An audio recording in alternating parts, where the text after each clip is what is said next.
से अब अयान और मुस्कान की खुशियां बिल्कुल भी बर्दाश्त नहीं हो रही। जैसे ही वो एक रेस्टोरेंट में अयान और मुस्कान को एक साथ देखती है, इसके कदमों तले से जमीन निकल जाती है। वो हैरत से उससे कहती है, ये कैसे मुमकिन है? अयान तो मुस्कान को पसंद ही नहीं करता था, फिर आज वो इसके साथ इतना खुश कैसे है? क्या मैंने सब कुछ गलत समझा था?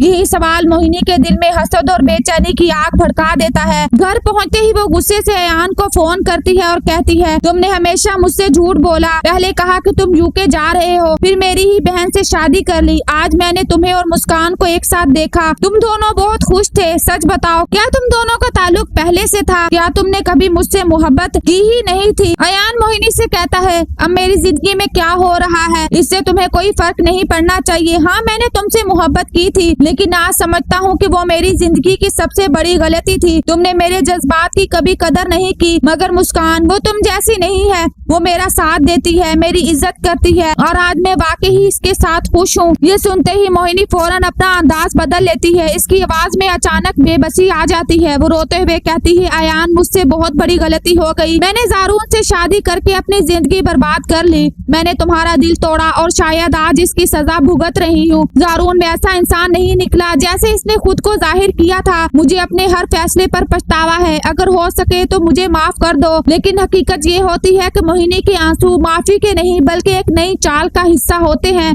वो हर कीमत पर अयान के दिल में दोबारा अपनी जगह बनाना चाहती है ताकि मुस्कान की खुशियों को तबाह कर सके। दूसरी तरफ मोहिनी को अब शिद्दत से एहसास होने लगता है कि इसने अयान को छोड़कर अपनी जिंदगी की सबसे बड़ी गलती की। इसे लगता है कि आज ज़ारून और अयान की हैसियत में कोई खास फर्क नहीं रहा, मगर फर्क सिर्फ इतना है कि ज़ारून की माँ इसे कभी दिल से कबूल नहीं करेगी। इसी बेचैनी में मोहिनी ज़ारून से झगड़ा शुरू कर देती है और गुस्से से कहती है, मैं अब इस छोटे से फ्लैट में मजीद नहीं रह सकती। तुमने मुझे धोखा दिया। तुमने मुझे वो जिंदगी दिखाई थी जो हकीकत में थी ही नहीं। मैं चाहती हूँ तुम अभी इसी वक्त मुझे अपने घर लेकर जाओ। ज़ारून इसकी बात सुनकर ठंडा सांस लेता है और कहता है, मोहिनी आखिर तुम्हें हुआ क्या है? तुमने मुझसे मोहब्बत की थी या मेरे पैसों से? अगर मैं इस फ्लैट में खुश हूँ तो तुम्हें यहाँ रहने में क्या मसला है? मैं अपने घर वापस नहीं जा सकता क्योंकि मेरी माँ आज भी चाहती है कि मैं तुम्हें तलाक दे दूँ, लेकिन मैं ऐसा कभी नहीं करूँगा क्योंकि मैं तुमसे सच्ची मोहब्बत करता हूँ। मगर मोहिनी के दिल में अब मोहब्बत से ज्यादा लालच और जिद जाग चुकी होती है। वो ज़ारून की आंखों में देखकर कहती है, मेरे लिए तुम्हारी मोहब्बत की कोई अहमियत नहीं। अगर तुम अपने घर में मेरे लिए इज्जत और जगह ना बनाई तो याद रखना, मैं एक लम्हा भी तुम्हारे साथ नहीं रहूंगी।